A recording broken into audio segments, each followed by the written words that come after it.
Hey guys, welcome back. This is Flawkes, and today I'm going to go over something more battle related. Most of my other videos, my tutorials, have been going over like accessory things like skills, weapons, and how to upgrade your heroes, how that all works.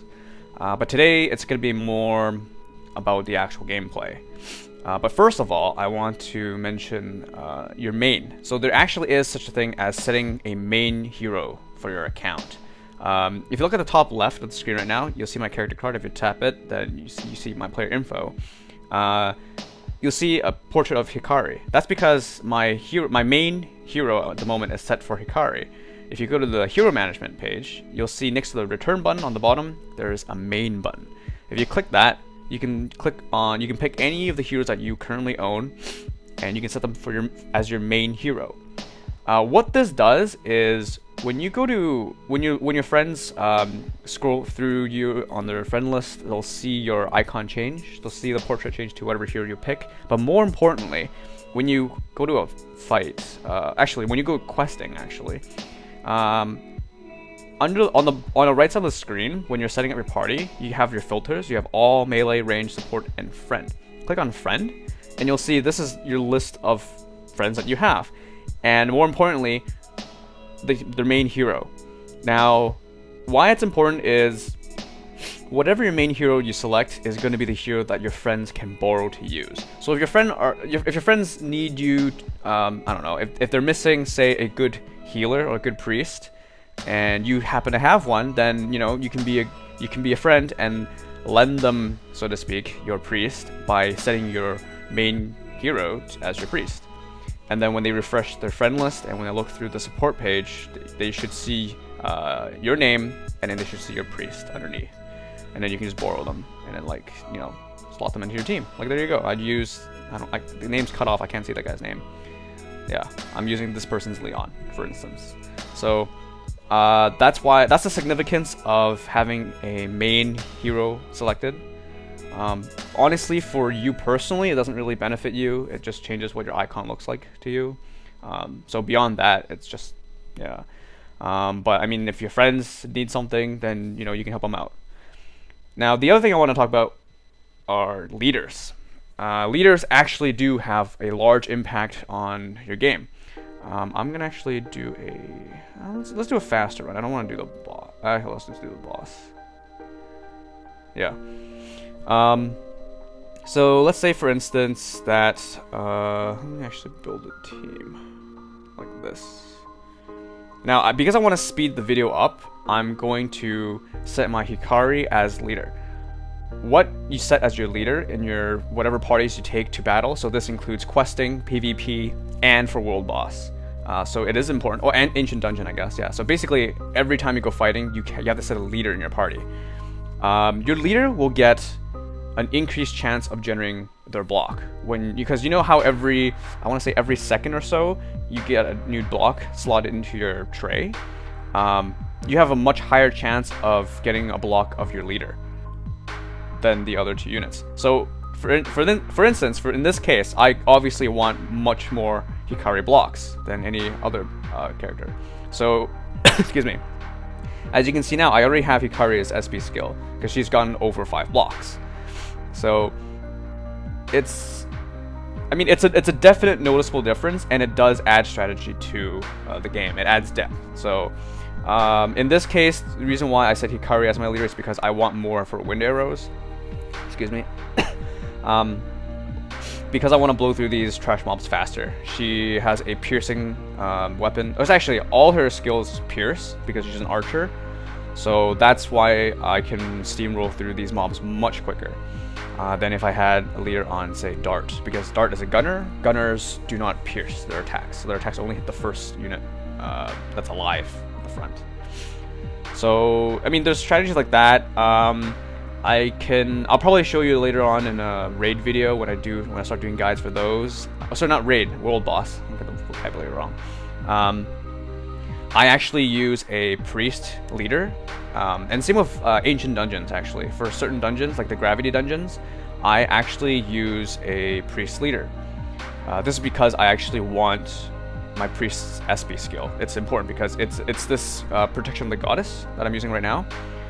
it just negates like 40. It prevents like I think 40 or 45% of your damage that you receive. So it's very important for me to sustain. Otherwise, I get wiped out in those dungeons. They kill me way too fast because I'm bringing 2 DPSers. I'm bringing a Hikari, a Dart, or I'm bringing like a number 9, or Sneak, whatever. Someone who's not a tank, and that's why I would want Priest as leader. Obviously, your mileage may vary depending on what you were trying to do. For PvP, for instance, I can show you guys that right now. My team is obviously different. My leader is actually my Leon for another purpose. I guess we're getting into the tips here. So here you'll see that I'm using Leon as lead at the moment. This is because Leon has a lot of burst. He has armor penetration from his passive, and every 3 swords, or every 3 blocks that you use, including like 3 chains, like every individual block you use, for every 3 you get an extra sword summon. So he does a lot of damage. At the moment he's working out very well for me, for my team. Yeah, I mean, if I wanted, the thing is, it does give you more room to choose.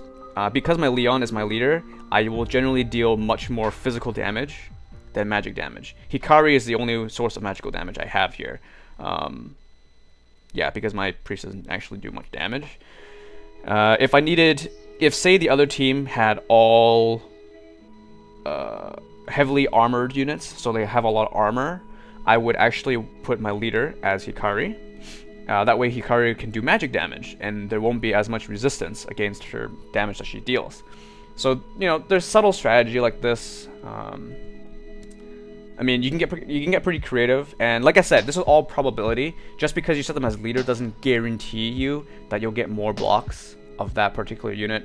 Sometimes I've had PvP matches or like ancient dungeon runs where they're generally shorter, where I literally only see like 1 or 2 blocks of my leader, whereas the other 2 units I see like only those blocks, and it's a little frustrating. But like I said, it's probability. If you do quests, they're very noticeable, whoever you set your leader to.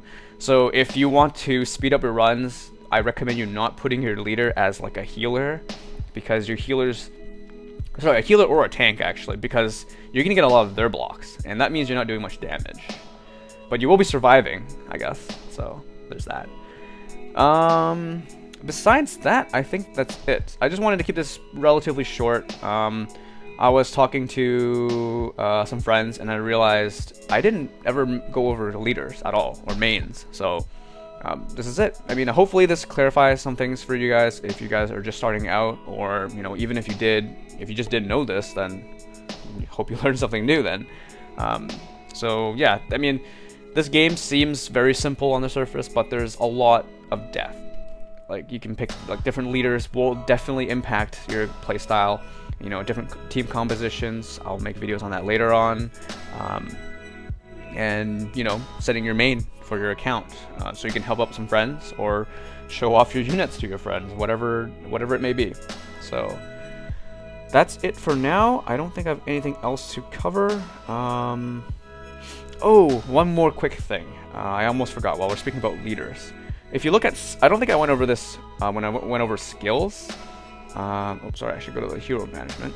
If I look at, for instance, Leon, if I click on his regular block skill, you'll see that it says his passive. It says passive, and in a bracket it says main type.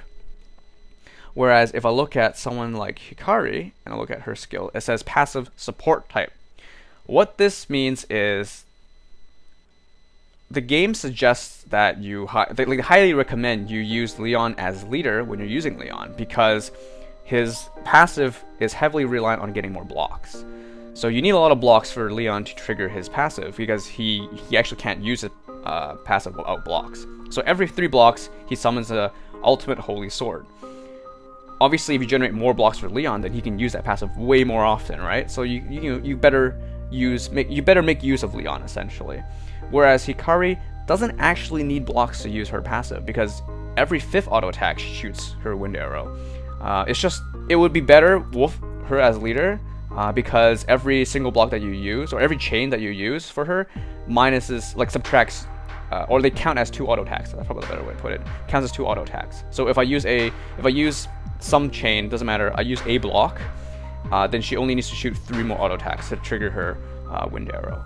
So stuff like that. But like you said, you don't like I said, you don't need her to be leader to make full use of her. I generally don't actually have Hikari as leader most of the time, just because she procs off her passive just from autoing, so she doesn't actually need it. That's why in PvP I do have Leon set as leader, because I do want to make use of his passive as much as possible. I want him to summon as many swords as possible. So yeah, I mean, most of the time you're going to see priests as support types because they generally don't rely on blocks as heavily as anyone else, and they're more supportive, so you don't actually, it's not going to necessarily be a make or break situation in terms of damage. So yeah, I mean, it's a suggestion though. You have to remember that it's not like when you use Leon, you don't have to have him as leader. Sometimes I do that for PvP when I see a very heavy armored team. So it's just a suggestion, and it should give you an indication of how that passive works, or like how you can make use of that passive in the best possible way, just by looking at it, whether or not it says main type or support type. But at the end of the day, it is just a suggestion, so you know, it's all up to you. Yeah, I've definitely covered pretty much everything I can think of at the moment. Yeah, I mean, I guess I'll see you guys in the next video. I'll probably go over some team compositions or some general gameplay tips. I will see you guys later.